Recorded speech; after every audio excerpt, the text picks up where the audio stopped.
Toronto-based AEX Gold is listed on the London AIM market and Canada's TSX Venture market, and holds an extensive portfolio of exploration licenses in Greenland. The company's principal asset is its 100% owned NALUNAQ project, an advanced exploration stage property with an exploitation license that includes the previously operating NALUNAQ gold mine. This district-scale portfolio of gold assets covers over 4,000 square kilometers, making it the largest portfolio of gold assets in southern Greenland, covering the two known gold belts in the region. Now, I'm joined today by Chief Executive Eldur Olafsson to tell us more. Eldur, it's good to talk to you. Happy New Year. How are you today? I'm fine, thank you. Happy New Year to you as well. Thank you. Thank you very much. To be here. Yeah. It's good to talk to you. AEX Gold has got a very impressive project portfolio, and we're going to look at two slides now from your latest presentation, which can be found on your website, which is aexgold.com. So firstly, here's an overview of AEX projects. Can you provide a brief overview, please, Eldur? Certainly, Alan. So our company was founded 7 years ago. So we've been operating in Greenland for a long time. And during that time, we've acquired more than 4,000 square kilometers of licenses in South Greenland. You're looking there at South Greenland. The most advanced asset is that, as you mentioned in your intro, is the NALUNAQ past producing mine. It had more than $100 million already invested in roads, bridges, tunnels, and such. It's permitted, and we're still undergoing EA and SA processes, and it has a resource that we are working on expanding. So the current resource is 250,000 ounces at 18.5 gram per ton, which makes this one of the highest grade gold mine you can find in the world. It's an underground mine, but the key for us as a company and what we've been doing ever since we took on this project is to try to expand this resource, increase these resources. So we have an exploration potential where the upper limit is about 2 million ounces, and we're always drilling our way into that resource sector. But there's more to this asset because Greenland is a frontier, an OECD jurisdiction, which is very good to operate in, and therefore we see exploration assets in Greenland to be one of the most valuable exploration assets you can find worldwide. On surface, there are 2,500 gram per ton. We have 30 meters at 70 gram per ton. And so very, very high grade and interesting. And what we are doing right now is to quantify these licenses. NALUNAQ, which is our most easterly license, first discovered by Goldcorp and in '98, and we took this license up. We're doing a lot of sampling and structural work on there. The highest grade sample there is 175 gram per ton. And then Tartok, which is a typical Archean gold belt, or like you would find in a BDB belt in Canada, which is 106 gram per ton. All of it on surface. So we have licenses within gold which are extremely interesting. In this slide there, you can see where these gold areas are focused. They are within the red zone there. In the middle of the picture, and the yellow licenses are our gold licenses. But on the contrary, the green licenses are also, which are outside of the kind of a gold area. Those are what we call strategic mineral potential, where, for example, in Sava we have what we believe is an IOCG, like Olympic Dam in Australia, Attic in Sweden, where you have grab sample on surface of more than 3% copper, for example. There's an old copper mine in Copper Mine Book that we have there as well. There is graphite, there is PGM, there is rare earth elements. And South Greenland is obviously known all around the world to be one of the highest potential for rare earth elements around the world, and is one of the reasons why Greenland is so sought after by not only companies but governments. So we have our hands full of very, very prospering and interesting licenses there. Excellent. So looking at NALUNAQ in more detail, we can see the model image shows the deposit on the side of a mountain. Now, your year-end update included results from the valley drilling campaign that was undertaken during quarter 3 and quarter 4, and of course the commissioning of the HALYARD study to take NALUNAQ to pre-feasibility study level, and of course to further de-risk the project. So I'm going to bring those results up now. Can you take us through these, please, Eldur? Yes, of course. So the deposit that we have is best described as a piece of paper 1 meter thick piece of paper that goes through the whole mountain, or like a slice of cheese in a sandwich. So think of it like that. We drilled through it 51 times, the deposit this time. And this was, sorry, we had 51 holes, but we intersected that vein 31 times, which is the highest rate that we ever gotten so far in any drilling campaign. And what we're seeing is that we're seeing the main deposit again and again. So what we are hopeful of is that we have now a very good handle on the structural model, which we call the dike model, and that there are structures that controls where the mineralization is. This will target how we increase the resources in future, we are hoping, and also how we increase the confidence level prior to start of production in NALUNAQ. Obviously, we don't know the assay grades. We're waiting for them, and in a few weeks we should have them with the market. And but we are very we are very comfortable and that we are seeing so many intersections through the main deposit as we had predicted before we started drilling the deposit out. Excellent, excellent. So that's really good. So of course there's a huge infrastructure there at NALUNAQ, and you've got plans obviously through the HALYARD summary to develop the asset. We've got a model of the processing plant here. Can you talk us through this?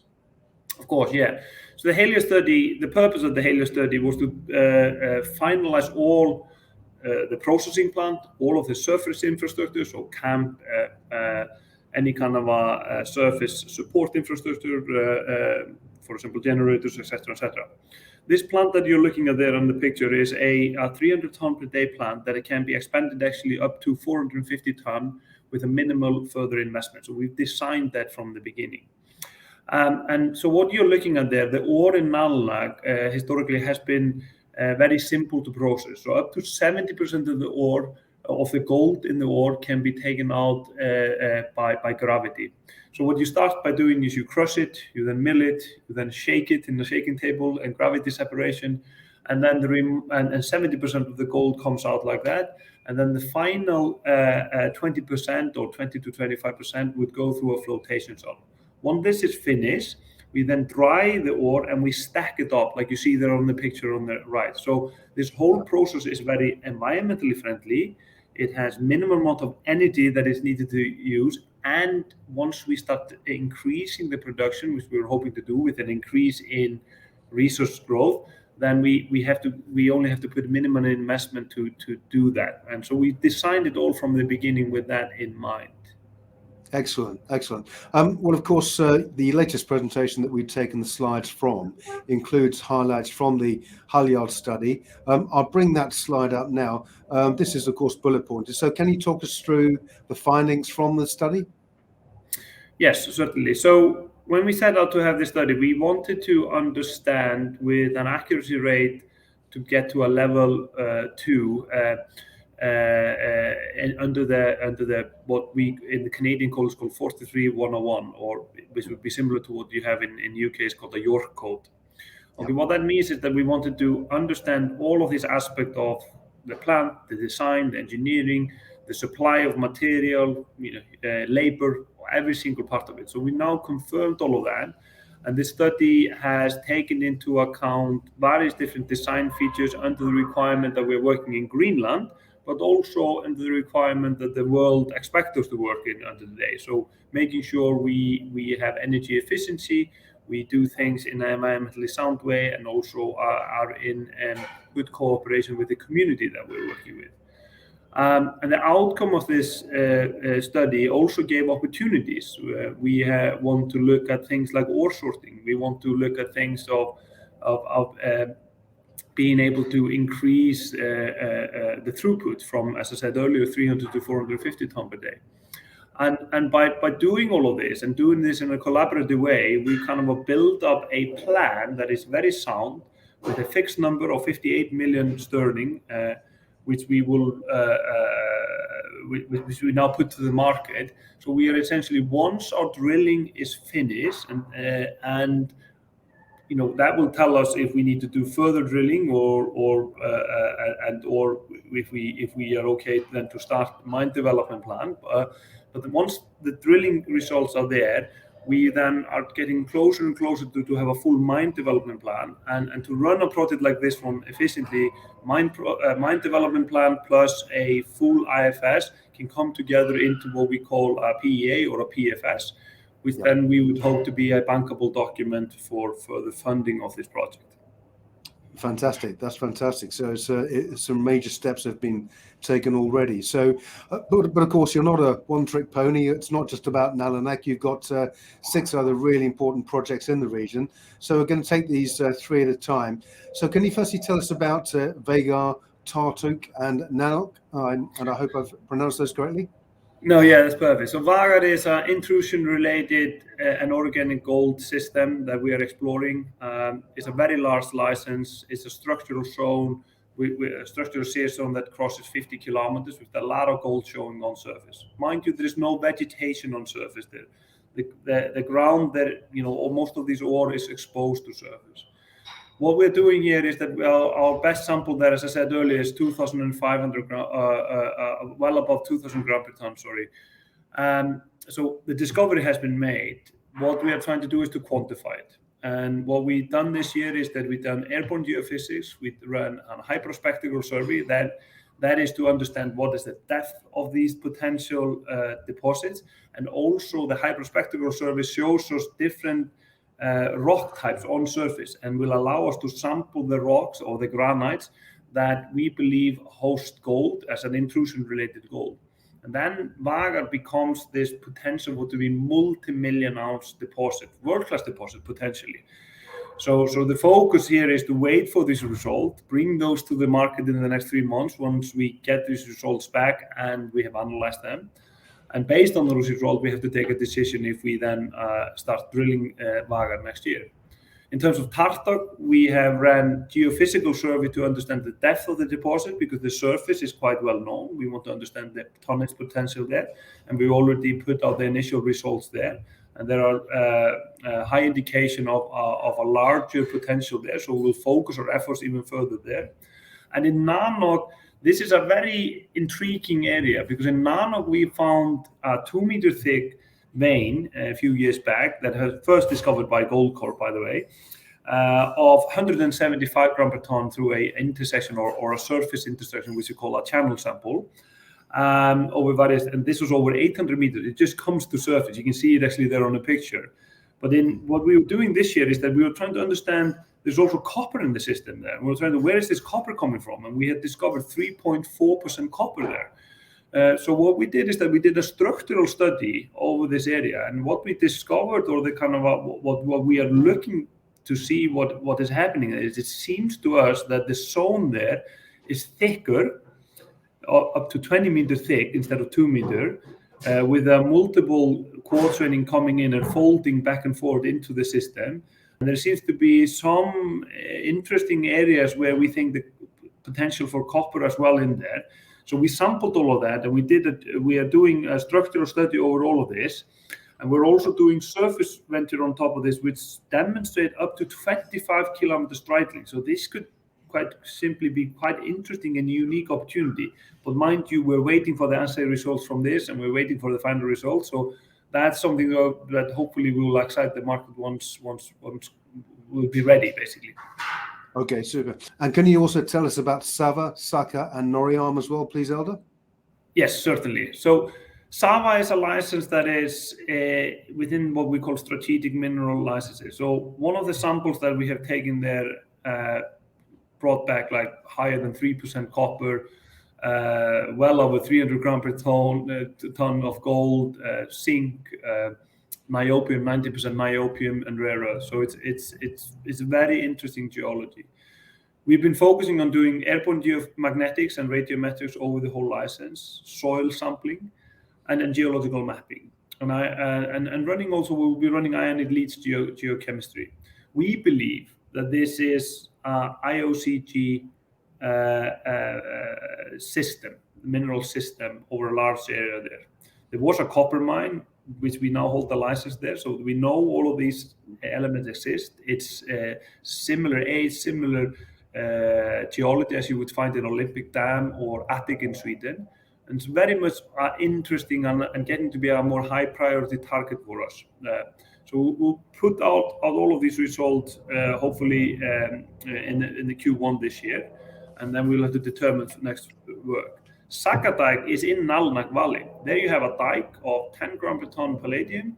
We were doing confirmation sampling from old sampling there. We did some geophysical work to see the extent of that. That's, it's literally a few kilometers from the road. And then Nörrearm is our high priority target in graphite. So we have a 5-meter thick graphite layer that we discovered only 2 years back when the glacier had retreated.